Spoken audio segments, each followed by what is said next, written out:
बहन मायावती जी ने बसपा के नेशनल कोऑर्डिनेटर आकाश आनंद जी को सभी पद एवं सभी जिम्मेदारियों से मुक्त कर दिया। क्या यह सही है? आपकी महत्वपूर्ण कमेंट्स चाहिए। मैं आरडी भारती और आप देख रहे हैं बिहारी सुल्तान। देश की सबसे बड़ी खबरें, हर जगह लोकसभा चुनाव की गहमागहमी है। तीसरे चरण का भी मतदान खत्म हो चुका है। खबरें यह निकल कर आई कि थोड़ी सी मौसम में गिरावट आई, मौसम परिवर्तन हुआ तो मत प्रतिशत बढ़ा है। लेकिन सच यह है कि आम जनता इस चुनाव के प्रति उदासीन देखा गया है। लोगों की चहल पहल कम देखी गई एवं प्रचार प्रसार करने वाली पार्टियों के भी चहलकदमी कुछ कम पाई गई। इसी बीच बहन मायावती जी ने एक चौंकाने वाली खबर दे दिया। अपने ट्विटर हैंडल से बता दिया कि आकाश आनंद जी जो नेशनल कोऑर्डिनेटर एवं बहन मायावती जी के बाद उनका उत्तराधिकारी थे, उनको सभी जिम्मेदारियों से मुक्त कर दिया। उन्होंने ये बताया कि ये परिपक्वता की कमी है। बहुत सारे सोशल मीडिया के जो यूजर हैं, जो सोशल मीडिया पे एक्टिव हैं, उन्होंने कहा कि जो भड़कीला भाषण कह लीजिए अथवा अटैकिंग मोड में जो भाषण होता है, जो भाजपा पर हमलावर होते रहे आकाश आनंद, जो युवाओं को जगाया, ये उनमें परिपक्वता की कमी नजर आ रही थी बहन मायावती जी को। बहुत सारे लोगों ने सही नहीं माना इस फैसले को और बहुत सारे लोग सही माना। बहन जी का कहना यह है कि हमारी जो ये पार्टी है बहुजन समाज पार्टी, ये अंबेडकरवादी पार्टी है। डॉक्टर भीमराव अंबेडकर भी विरोध करते थे, लेकिन उनका एक लहजा होता था, एक सीमाओं में रहते थे।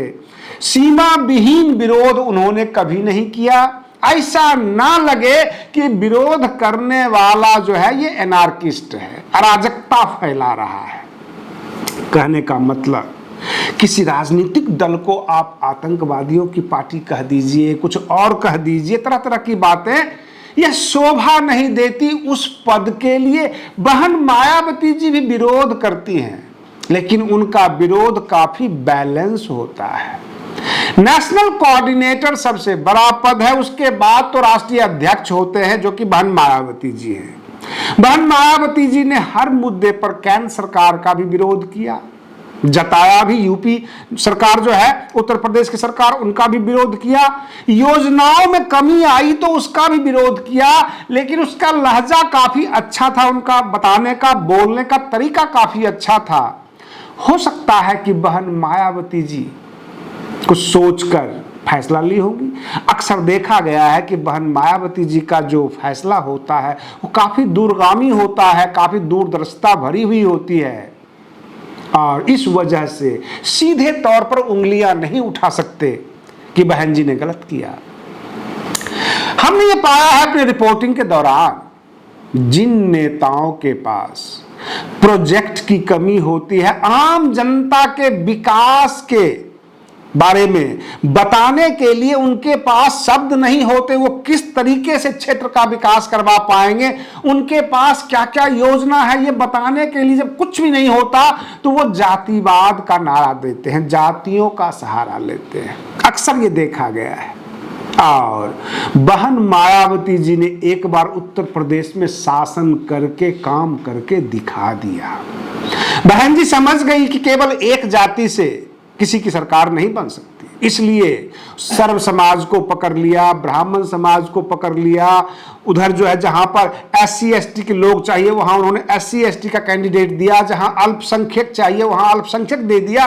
तो इसलिए सबको लेके चलते हैं। कई बार लोग कहते हैं कि बहन मायावती जी बहुजन हिताय बहुजन सुखाय को छोड़कर सर्वजन हिताय सर्वजन सुखाय करने लग गई, जबकि बहन जी ये देख चुकी शासन में आकर, प्रशासन में आकर, कि सबको लेकर चलना जरूरी है। और यही संविधान कहता है। संविधान कभी नहीं कहता किसी एक जाति को, किसी एक धर्म को, एक समुदाय को आप लेकर चलिए।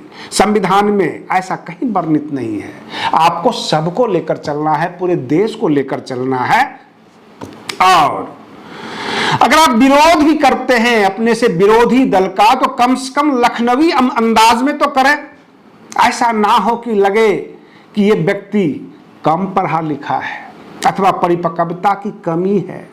अरविंद केजरीवाल कई बार धरना प्रदर्शन किए दिल्ली में और कई बार उनके ऊपर ये आरोप लगा सरकार के तरफ से, बहुत सारे बुद्धिजीवी वर्गों के तरफ से, सत्ता पक्ष से, कि ये एनार्किज्म फैला रहे हैं, ये अराजकता फैला रहे हैं। ऐसे आरोप लगते रहते हैं।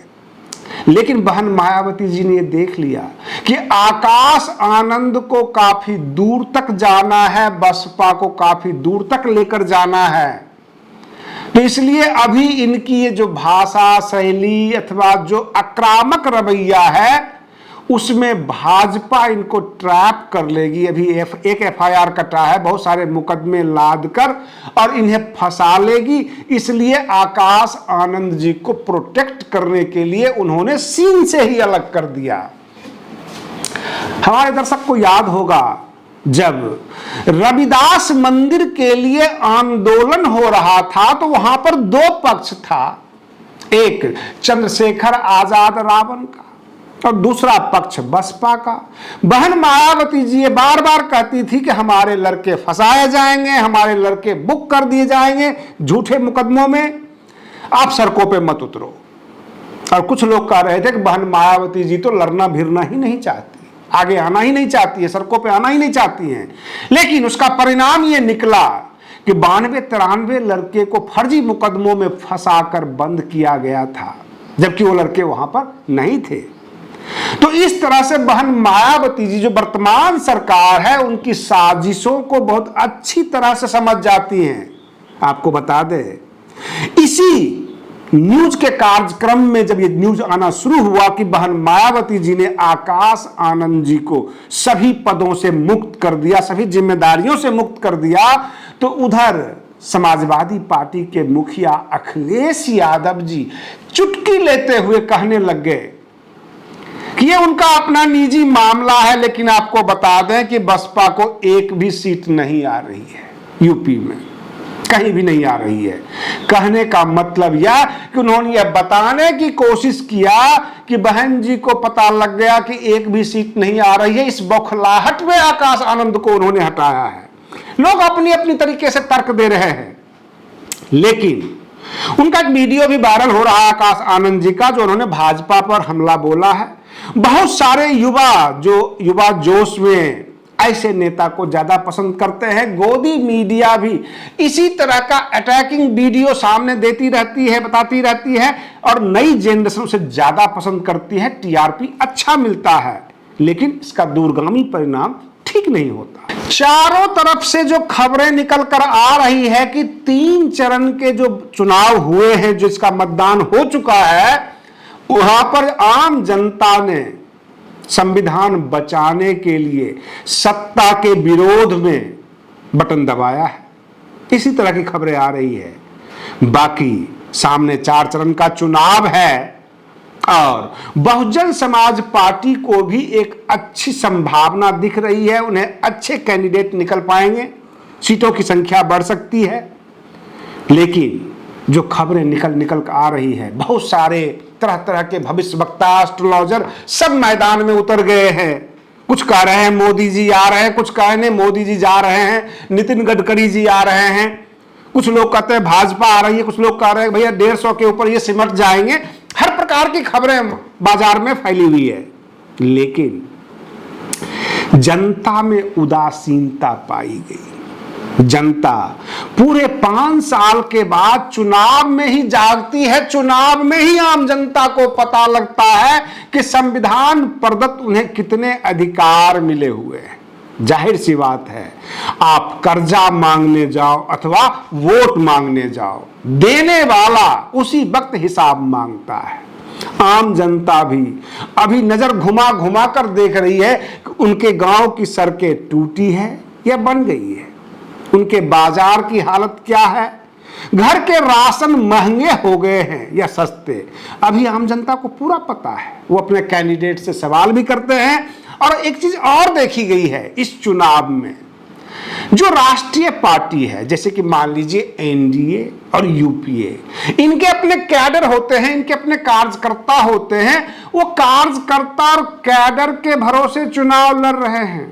अगर आप ये सोचेंगे कि भाई लोकसभा का चुनाव चल रहा है और गली गली मोहल्ले मोहल्ले पोस्टर पट गया होगा, झंडा पताका लगा होगा, ऐसा कुछ नजर नहीं दिख रहा है। हाँ, प्रशासन जो है आम पब्लिक की गाड़ियां जब्त कर रही है अपना ईवीएम मैनेजमेंट के लिए। जो मतदान केंद्र है उसकी तैयारियां हो रही है। जनता को इतना पता है कि फला तारीख को उसके क्षेत्र में मतदान होना है। मतदान करने वाले जो मतदाता है उन्हें कहा भी जाता है कि पहले मतदान फिर बाद में जलपान, लेकिन ऐसा नहीं दिख रहा है। लोगों का इंटरेस्ट काफी कम हो गया है, लोग नहीं जाना चाहते हैं, कुछ गर्मी के वजह से और कुछ ये कह लीजिए कि उनको लगता है कि बदलाव तो कुछ होना नहीं, जैसे कि पहले ही प्रोपगंडा फैलाया हुआ है। तो कुछ लोग सोचते हैं कि सत्ता पक्ष किसी प्रकार से हेर फेर करके चुनाव जीत जाएगी, तो ये निरर्थक परिश्रम करने का क्या फायदा। इस तरह की भी बातें सामने निकल कर आ जाती है। रही बात ये, बहुत सारे निर्दलीय प्रत्याशी हैं, जो बहुजन समाज की पार्टियां हैं, उनके जो नेता हैं, उनको भी कहना चाहिए आम जनता के सामने कि अगर मैं सांसद बनूंगा, मैं जनप्रतिनिधि बनूंगा आपका, तो मैं फला फला चीज का बदलाव करूंगा। लोभ लालच जनता सवाल करती है कि हमारे क्षेत्र के लिए आप क्या करोगे। लेकिन अगर आप जनता के बीच जाकर केवल इतिहास बताएंगे कि गांधी ने कितनी गलती की, नेहरू ने कितनी गलती की, आपके साथ क्या हुआ, हम किस जाति के हैं, इससे आम जनता को कोई फर्क नहीं पड़ता। आम जनता आज की तारीख में ललचाई हुई नजरों से आपकी ओर देखती है कि उनके गांव के और नदी का पुलिया बनाओगे आप या नहीं बनाओगे, उनकी सड़कें टूटी हुई है आप बनाओगे या नहीं बनाओगे, अगर आप सांसद बन गए तो उनके क्षेत्र के लिए आप क्या करोगे। और इस तरह का प्रपोजल लेकर बहुजन समाज के नेता आम जनता के बीच जाएं तो बहुजन सर्वजन सभी जातियों का मत उन्हें मिलेगा।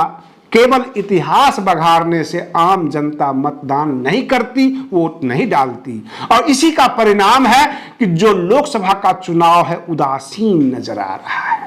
आज के लिए बस इतना ही। आप बने रहिए बिहारी सुल्तान चैनल पर। हम फिर मिलते हैं अगले वीडियो में, तब तक के लिए धन्यवाद।